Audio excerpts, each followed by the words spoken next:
Hello बच्चों, last class में मैंने आपका इंपरेटिव सेंटेंस खत्म कर दिया था और आज ऑप्टेटिव सेंटेंस स्टार्ट करने वाले हैं। तो ऑप्टेटिव सेंटेंस क्या होता है, आप ऑप्टेटिव सेंटेंस से क्या समझते हैं? तो देखिएगा, नरेशन के बारे में आपको पता ही है, नरेशन क्या होता है।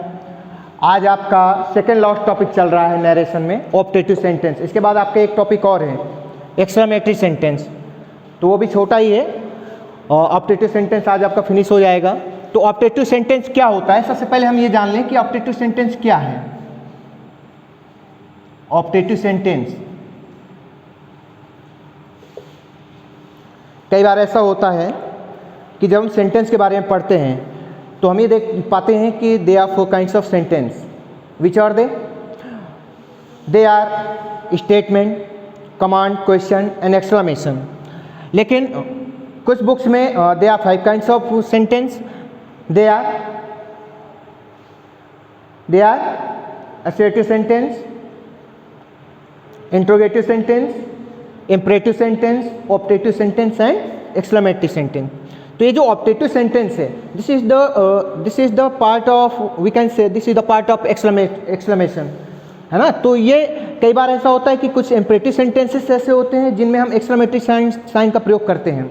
ऑप्टेटिव सेंटेंस होते हैं उनमें ऑलरेडी एक्सक्लेमेशन साइन का यूज होता है, और जो एक्सक्लेमेटरी सेंटेंसेस होते हैं उनमें एक्सक्लेमेशन का प्रयोग किया जाता है। तो आज हम ऑप्टेटिव सेंटेंस पढ़ रहे हैं। तो ऑप्टेटिव सेंटेंस से क्या मतलब है कि ऑप्टेटिव सेंटेंस जो होता है वो जनरली में से स्टार्ट होते हैं। किससे स्टार्ट होते हैं? में से स्टार्ट होते हैं। जब कभी ऐसे सेंटेंस में से स्टार्ट नहीं होते हैं तो हम उसमें में को क्या करते हैं? अंडरस्टूड कर देते हैं। अंडरस्टूड कैसे? जैसे लॉन्ग लिव, जैसे मे यू लॉन्ग लिव, जैसे हमने कह दिया मे you live long, may you long live. तो यहाँ पर क्या है, ये अभी मे से स्टार्ट हो रहे हैं। लेकिन जब हम कहते हैं कि लिव लॉन्ग, या हम कह दें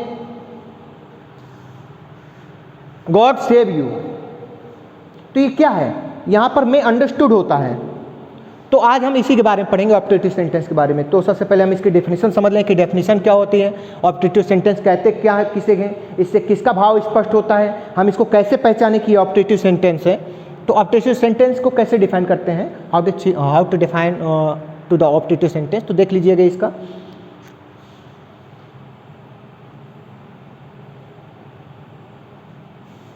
a sentence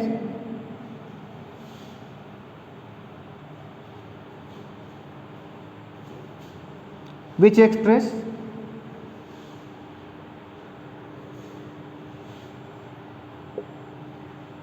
expresses the feeling of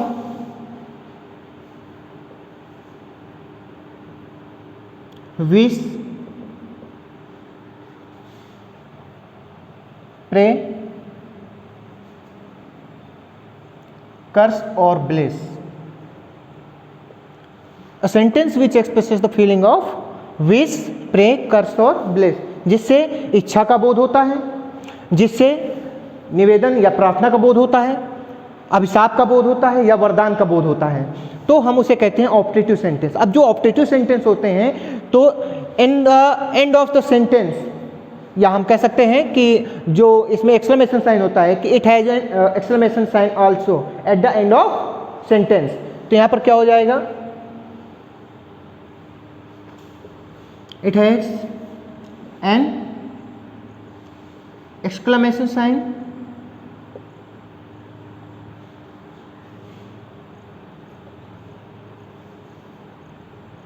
at the end of sentence। Exclamation sign का चिन्ह क्या होता है? एक्सक्लेमेशन का साइन जो होता है वो ये होता है, अर्थात हम यहाँ पर लिख देते हैं sign of exclamation.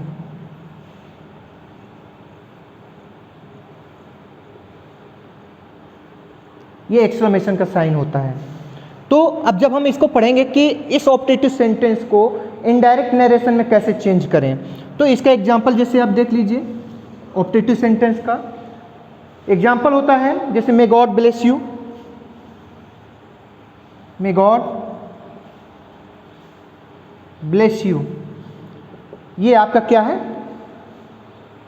Optative sentence है। ये किससे स्टार्ट हो रहा है? आपका मे से स्टार्ट हो रहा है। एक दूसरा दूसरा ऑप्शन भी है, एक दूसरा एग्जाम्पल भी है जो में से स्टार्ट नहीं होते हैं, जैसे God save the president, God save the president, ये भी क्या है, ऑप्टेटिव सेंटेंस है। अब दोनों में डिफरेंस क्या है? डिफरेंस ये है कि पहले वाला सेंटेंस आपका में से स्टार्ट हो रहा है, जैसा मैंने आपको बताया है कि ऑप्टेटिव सेंटेंस आपके में से स्टार्ट होते हैं। दूसरा क्या है? दूसरा में से स्टार्ट नहीं हो रहा, लेकिन जब हम इसको इनडायरेक्ट नरेशन में चेंज करते हैं तो हम यहाँ पर मे को अंडरस्टूड कर देते हैं। क्या करते हैं? या हम कह सकते हैं कि यहाँ पर मे अंडरस्टूड होता है। ठीक, तो जब हम इसको चेंज करेंगे तो हम यहाँ पर मे मान करके इसको चेंज करेंगे।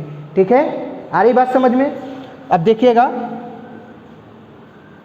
रूल कैसे चेंज करेंगे इनडायरेक्ट नरेशन में इसको। तो पहला रूल क्या है? सबसे पहले तो आपको समझना चाहिए कि इससे किसका बोध होता है, प्रे का, विश का, कर्स और ब्लेस का। ये आगे बात समझ में। अब इसके बाद जो पहला रूल आता है तो हम इसमें सेंटेंस स्ट्रक्चर को देखते हैं कि जो ऑप्टेटिव सेंटेंस का जो स्ट्रक्चर होता है वो क्या होता है। यदि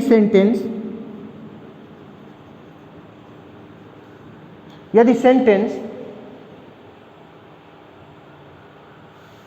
में प्लस सब्जेक्ट प्लस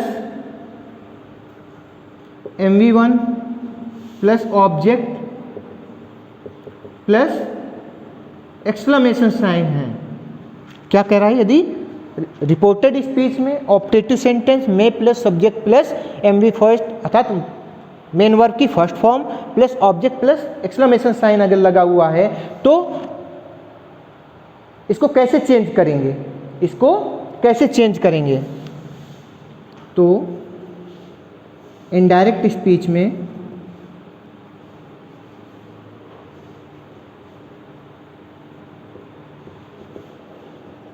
इसे निम्न प्रकार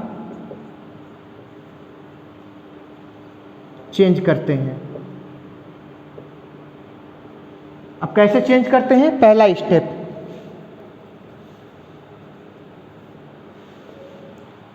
क्या है इसमें? रिपोर्टिंग वर्ब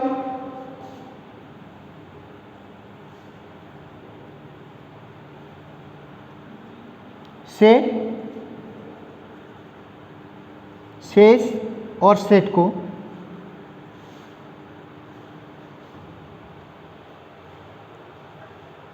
विश, विशेष और विश्ड,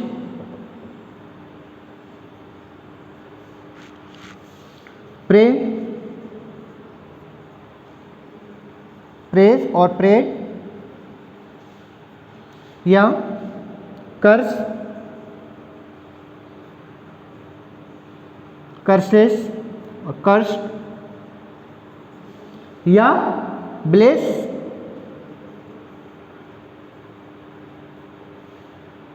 और ब्लेस्ड में चेंज कर देते हैं।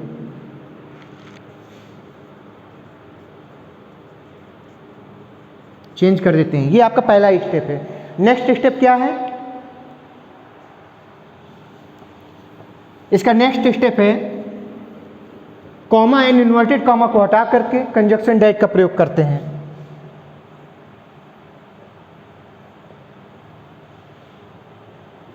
कॉमा एंड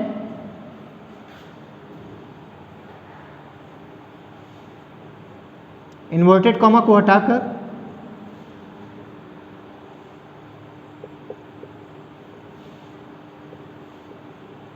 दैट का प्रयोग करते हैं।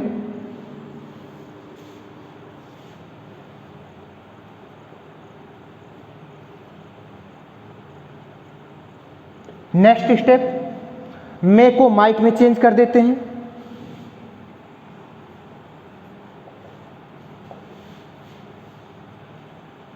किस में चेंज करते हैं? मे को माइट में चेंज कर देते हैं। अर्थात हम इसको कैसे चेंज करते हैं उसको देख लीजिए। जो मैंने आपको अभी स्ट्रक्चर बताया है, may plus subject plus MV first plus object plus exclamation sign में है, तो हम इसको किस में चेंज करते हैं? ऑप्टेटिव सेंटेंस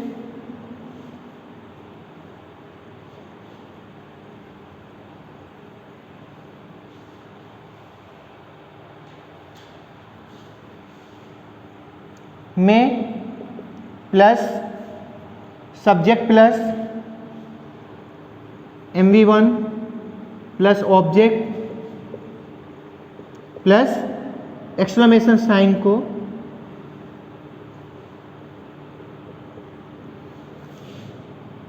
किसमें चेंज करते हैं? Subject plus might plus MV first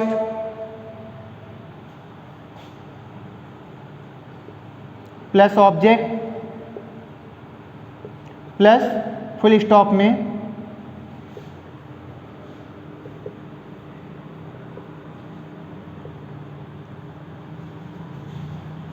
change कर देते हैं। ये आ गया समझ में? समझ में आया? क्या समझ में आया कि जो ऑप्टेटिव सेंटेंस आपका जो में से स्टार्ट होता है उसका स्ट्रक्चर चेंज करके क्या कर देते हैं? में चेंज इनटू माइट, ठीक है, और इसको असर्टिव सेंटेंस में चेंज कर देते हैं। आगे बात समझ में? सेम प्रोसेस जो मैंने आपको पहले बताया हुआ था। अब इसके बाद में यदि रिपोर्टिंग वर्ब पास्ट टेंस में रहता है तो इनडायरेक्ट स्पीच में इसका प्रयोग किया जाता है, subject plus might plus MV1 plus object plus full stop, ठीक है। क्योंकि अगर रिपोर्टेड स्पीच आपका में से स्टार्ट हो रहा है, ठीक है, और रिपोर्टिंग वर्ब आपकी पास्ट में दिया गया है तो में चेंज इनटू माइट। अगर रिपोर्टिंग वर्ब प्रेजेंट या फ्यूचर में है तो रिपोर्टेड स्पीच का टेंस नहीं चेंज होता है। बताया था पहले आपको? नहीं, समझ में नहीं आया अभी? फिर से एक बार देख लीजिए। यदि रिपोर्टिंग वर्ब आपकी पास्ट टेंस में है तो रिपोर्टेड स्पीच का टेंस बदलता है। अगर रिपोर्टिंग वर्ब प्रेजेंट और फ्यूचर टेंस में है तो रिपोर्टेड स्पीच का टेंस नहीं बदलता है। अर्थात अगर यहाँ पर सपोज दैट मान लीजिए कि जो रिपोर्टिंग वर्ब है, रिपोर्टिंग वर्ब आपकी प्रेजेंट में दिया हो, suppose that Ram says to me may God bless you, may God bless you, तो हम उसको कैसे बनाएंगे? तो हम उसको मे को माइट में चेंज नहीं करेंगे। तो देखिएगा, इससे एग्जाम्पल देख लीजिए। इसके बाद जनरल रूल्स को फॉलो करते हैं। किसको फॉलो करते हैं? General rules. जनरल रूल्स क्या होते हैं?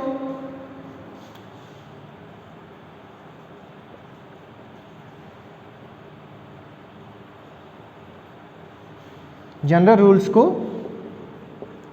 फॉलो करते हैं। Let's see the example.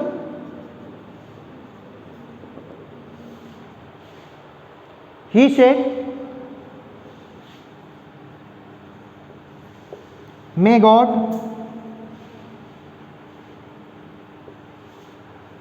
bless you, inverted comma close, और ये exclamation sign. Now, how to change into indirect narration of the sentence? कैसे हम इसको indirect narration में चेंज करेंगे? तो इसे चेंज करने के लिए हम क्या करेंगे? जो अभी मैंने आपको स्टेप बताए उन स्टेप्स को फॉलो करेंगे। सबसे पहले क्या करेंगे? अभी ये क्या है? ये जो आपका रिपोर्टिंग वर्ब है वो कैसा दिया गया है आपको? इंट्रांजिटिव है, अर्थात इसमें ऑब्जेक्ट नहीं है रिपोर्टिंग वर्ब में। तो कैसे चेंज करेंगे? अगर ये ही सेड है तो हम इसको किस में चेंज करेंगे? सेड को। फिर मे गॉड ब्लेस यू, यहाँ पर आशीर्वाद का भाव है ना, अर्थात यहाँ पर क्या हो जाएगा? He blessed. तो जब यहाँ पर ब्लेस आया है तो अब यहाँ कामा, इन्वर्टेड कामा हटा करके डैट का प्रयोग करेंगे। नेक्स्ट, जब मैंने आपको असर्टिव सेंटेंस बताया था तो उसमें मैंने आपको एक चीज़ ये बताई थी कि जब यहाँ पर इंट्रांजिटिव वर्ब होता है और जो यहाँ जो सब्जेक्ट होता है रिपोर्टेड स्पीच का, अगर वो सेकंड पर्सन है तो हम उसको किसके अकॉर्डिंग चेंज करेंगे? किसके अकॉर्डिंग चेंज करेंगे? रिपोर्टिंग वर्ब के ऑब्जेक्ट के अकॉर्डिंग। अब यहाँ पर रिपोर्टिंग वर्ब का ऑब्जेक्ट तो दिया नहीं है तो हम वहाँ पर क्या करेंगे? रिपोर्टिंग वर्ब का ऑब्जेक्ट मान लेते हैं, अज्यूम कर लेते हैं, ठीक है। तो ये क्या हो जाएगा? He blessed that God bless him. क्या हो जाएगा? He blessed that God bless him. Okay, next देख लीजिए। सॉरी, मैंने क्या बताया था? यहाँ पर माइट का भी प्रयोग होगा। क्या होगा? माइट का प्रयोग होगा तो हो जाएगा that God might bless him. ये आपका सेंटेंस है। Next example, mother said to me, mother said to me, comma inverted comma, may you live long, may you live long. तो अब इसको कैसे बनाएंगे, कौन बताएगा इसको? सबसे पहले हम ये देखते हैं कि जो रिपोर्टिंग वर्ब है आपका क्या है, ट्रांजिटिव है। ट्रांजिटिव अर्थात यहाँ इसमें वर्ब के साथ में ऑब्जेक्ट आया है। तो यहाँ पर अभी मे यू लिव लॉन्ग, ये क्या कर रहा है, ये आशीर्वाद दे रहा है, मे यू लिव लॉन्ग, है ना, दीर्घायु हो, गॉड ब्लेस यू, भगवान तुम्हारा भला करे, ये सब क्या है, ये सब आशीर्वाद का भाव यहाँ पर व्यक्त हो रहा है। तो ये क्या हो जाएगा, मदर ब्लेस्ड मी। अभी कॉमा इन इन्वर्टेड कॉमा को हटा देंगे, कंजक्शन डेट का प्रयोग करते हैं। फिर क्या, ये जो मे यू लिव लॉन्ग है इसको किस में चेंज करते हैं, subject plus might plus M V first object plus full stop में। तो अभी यहाँ पर क्या हो जाएगा, ये अब यहाँ पर जो सब्जेक्ट है वो क्या है, सेकंड पर्सन है। सेकंड पर्सन किसके अकॉर्डिंग चेंज होगा, ये रिपोर्टिंग वर्ब के ऑब्जेक्ट के अकॉर्डिंग चेंज होगा। रिपोर्टिंग वर्ब का ऑब्जेक्ट क्या है, फर्स्ट पर्सन है, तो ये भी क्या हो जाएगा, फर्स्ट पर्सन हो जाएगा। तो ये क्या हो जाएगा यहाँ पर, यू का क्या हो जाएगा, मदर ब्लेस्ड मी डैट, बोलिए आई, फिर इसके बाद माइट आएगा, फिर live long, live long full stop. तो ये आपका हो गया ऑप्टेटिव सेंटेंस। अब इसका दूसरा जो इसका जो ऑप्शन आता है वो ये आता है कि सपोज दैट अगर ऑप्टेटिव सेंटेंस में से स्टार्ट नहीं होता है तो उस स्थिति में क्या करेंगे, देखिएगा। See the next example,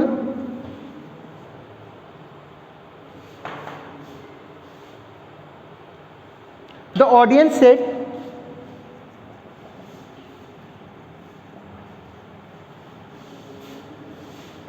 the audience said, comma, inverted comma, long live the prime minister.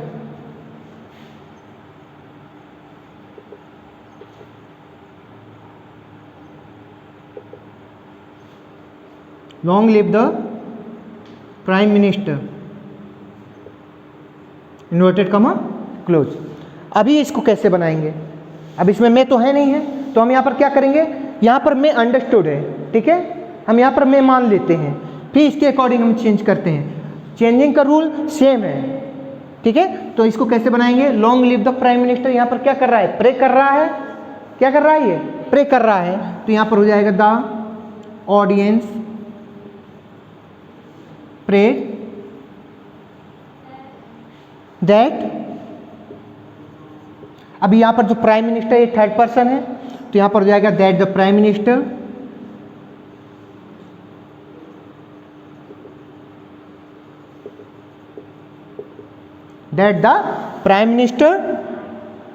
Might live long, full stop.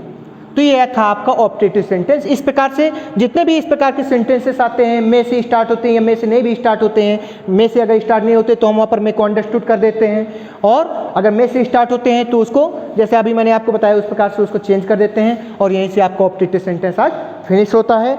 Next class में मैं आपका एक्सक्लेमेटरी सेंटेंस स्टार्ट करूँगा, उसको आप लोग पढ़ करके आइएगा। थैंक्स।